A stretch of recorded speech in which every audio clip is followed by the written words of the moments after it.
In the face of increasing numbers of Americans dying from a drug-related overdose, physicians and other healthcare professionals are calling for removing all barriers to evidence-based care for the treatment of substance use disorders. More physicians than ever are becoming trained to treat opioid use disorder, and the U.S. Surgeon General has put his weight behind treatment as the way out of this epidemic. But despite widespread recognition of evidence-based proven solutions, health insurance companies continue to put up barriers to evidence-based care. Death from heroin and illicitly manufactured fentanyl and fentanyl analogs are at historic levels, and death due to cocaine and stimulants are increasing rapidly. The AMA Opioid Task Force is calling on policymakers and other stakeholders to eliminate all barriers to evidence-based treatment. But what does this actually look like in practice? Welcome to ReachMD. On this episode, we caught up with several leading experts in addiction medicine at the AMA Opioid Task Force who shared their roles and respective backgrounds, guiding them to where they are today. Let's hear from them now. Well, I am Dr. Patrice Harris, president of the American Medical Association and chair of the AMA's Opioid Task Force. And the AMA convened the Opioid Task Force in 2014 for two reasons. We wanted to amplify the efforts already underway by physicians across this country to address the opioid epidemic, and we also wanted to identify new ways to coordinate and collaborate on efforts to end the opioid crisis. I am a child and adolescent psychiatrist, but I've done a lot of work in addiction. I've worked on the public health front, leading a public health agency, and I also work a lot with children, and so I see the impact of parents who have substance use disorders. And so for all those reasons, this opioid epidemic touches me on so many levels, both personally and professionally, and that is why it has been my honor and privilege to lead this opioid task force. Policymakers certainly need to be at the table. And at this point in the opioid epidemic, we need our policymakers to be laser focused on increasing access to treatment and eliminating any barriers to those who need treatment for an opioid use disorder. I'm Frank Dowling. I'm an addiction medicine and psychiatric medicine physician from New York and a member of the AMA's Opioid Task Force. I went into addiction medicine because I saw early in my life growing up in a town on Long Island, addiction in my family, particularly with alcohol. But in school, I saw addiction problems with alcohol and cocaine, and I saw, in my view at least, how schools, officials, public officials, families really tried to sweep addiction issues under the rug. And going into medicine, I knew it was something that I wanted to address differently. As I went through residency and started practicing, I recognized that so many of my patients were self-medicating their depression, their anxiety, their traumatic stress, other illnesses by using substances, alcohol, cocaine, marijuana, opioids, abusing prescription medications, and then especially over the last 10 years as illicit use of opioids and heroin has soared, other drugs are also rising that we need to start addressing. I shifted my practice to really more openly get the word out that I do treat primary addictions as well as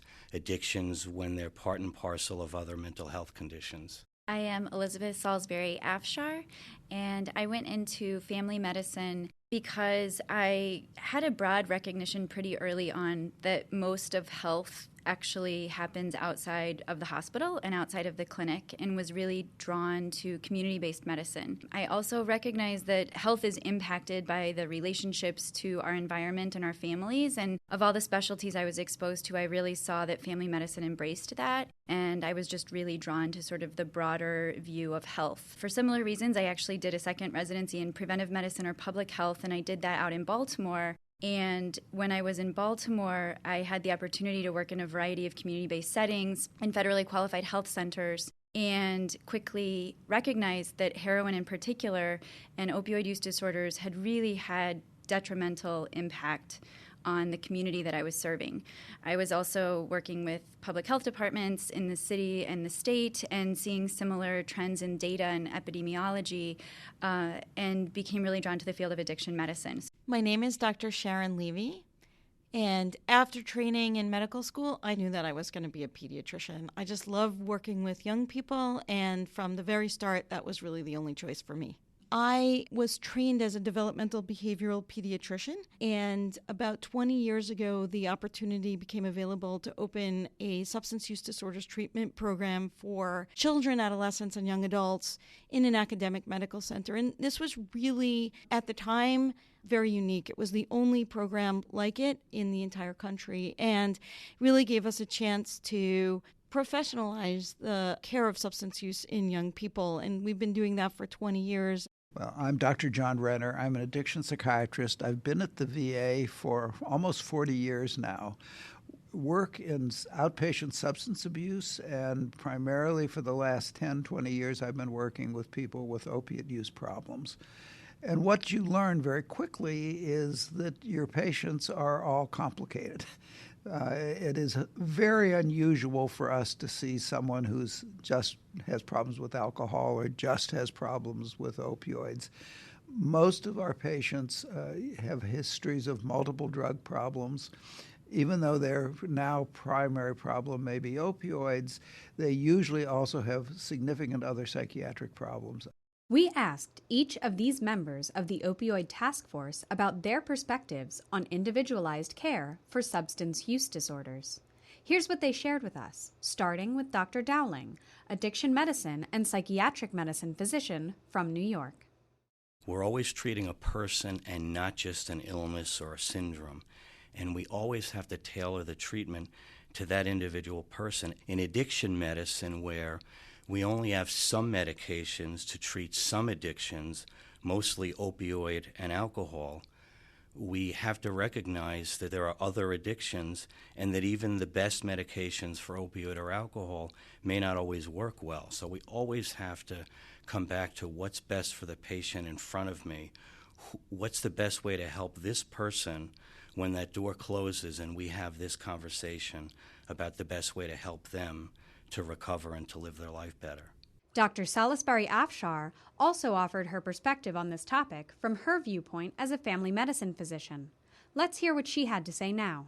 I think that all of us as individuals understand that we know our bodies and our circumstances better than any provider that we meet. As a provider, as a physician, I of course like to feel like it's my role to help people make the decisions that are right for them and recognize that the input that they have is critical. In addiction medicine, I often joke that the only medicine that works is the one that someone's willing to take. And it's really not a joke. It's very, very real. But I think that we come across so many patients who have really strong preferences or beliefs. And while I know what the science says, if my patient isn't in agreement for whatever reason it may be, my advice only goes so far. And so I really see my role as a physician as being one to support people, to understand where they're coming from, and to provide them with the information that they need to make the right decision for them. Dr. Levy also touched upon barriers that patients with pain often face. If I could change one thing in healthcare policy regarding treating patients with pain, it would really be making the way that we make medications available, including prescribing and prior authorizations and the restrictions on medicines. It would make all of that just a little bit easier, not only for treating patients with pain, but also, of course, treating patients with substance use disorders. And here's Dr. Renner from the VA, who talks about how common psychiatric disorders are among his patients. I don't think I have a single patient that doesn't have at least one other psychiatric problem.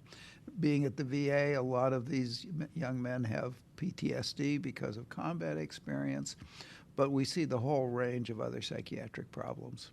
And I think it's very critical that the treatment cover the whole spectrum of care for their medical problems, care for their psychiatric problems, care for their addiction problems. I think it all has to be integrated into a comprehensive package. Lastly, we asked these task force members about some of their priority issues needing to be addressed to help improve care standards in addiction medicine. Dr. Dowling spoke to the educational reforms needed to make screening and treatment for addiction disorders a higher priority in clinical practices.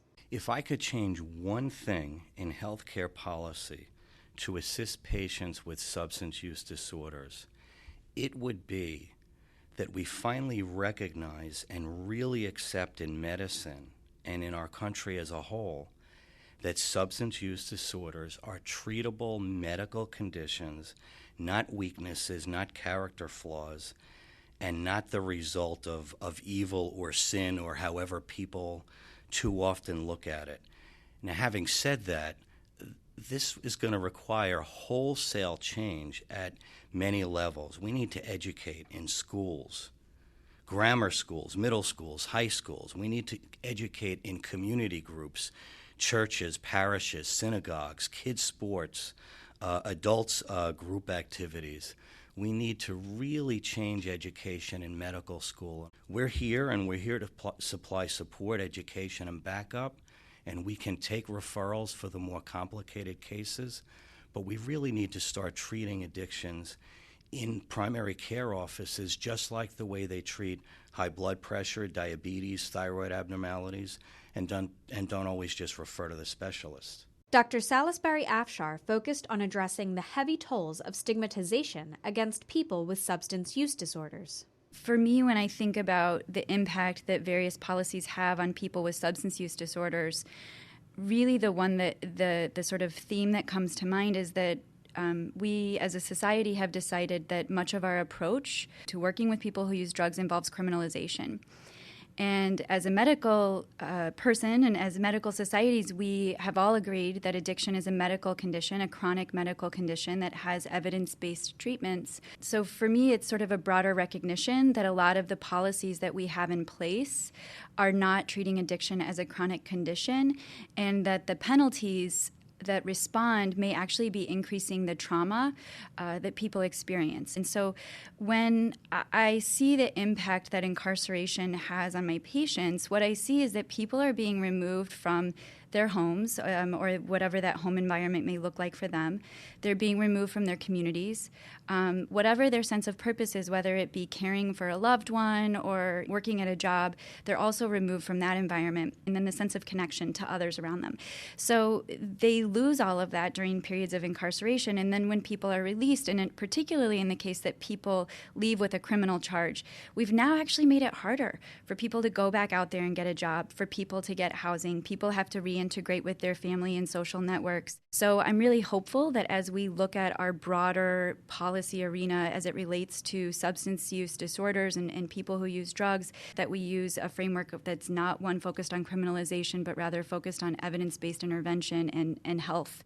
Dr. Renner continued on this theme with a focus on justice system reforms. Well, unfortunately, in the United States, we probably have more people with substance abuse problems inside the criminal justice system than we do in the mental health system. And I think we're still struggling as a culture to try and decide whether this is really a moral issue or is it a health issue. And a lot of our criminal laws are built around the notion that the way you respond to people with addictions is to put them in jail. And I think we're learning very clearly that that's not a very effective way. It's a highly costly way to respond to these problems. And we're working very hard to make sure that people get services within the criminal justice system. And I think even better, I think we're looking now at diversion programs. We have veterans courts so that there are opportunities for people if they get into difficulty with the justice system. And usually the goal there is that they don't end up in jail, but they end up in probation, so the probation works with the treatment people to make sure they stay in treatment.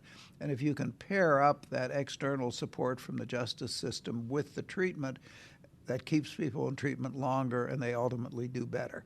And that's a much more productive way for the justice system to be involved than to have people locked up in settings where they often get no treatment at all.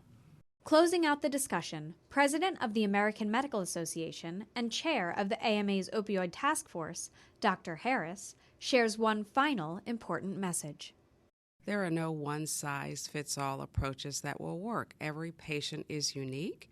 Every patient has their own biology, their own psychology, their own sociology, and so they really need treatment that is tailored best to meet their individual needs. You've been listening to ReachMD. The preceding program was sponsored by the American Medical Association. If you have missed any part of this discussion, and to listen to others in this special series, visit reachmd.com/AMA. Thank you for listening.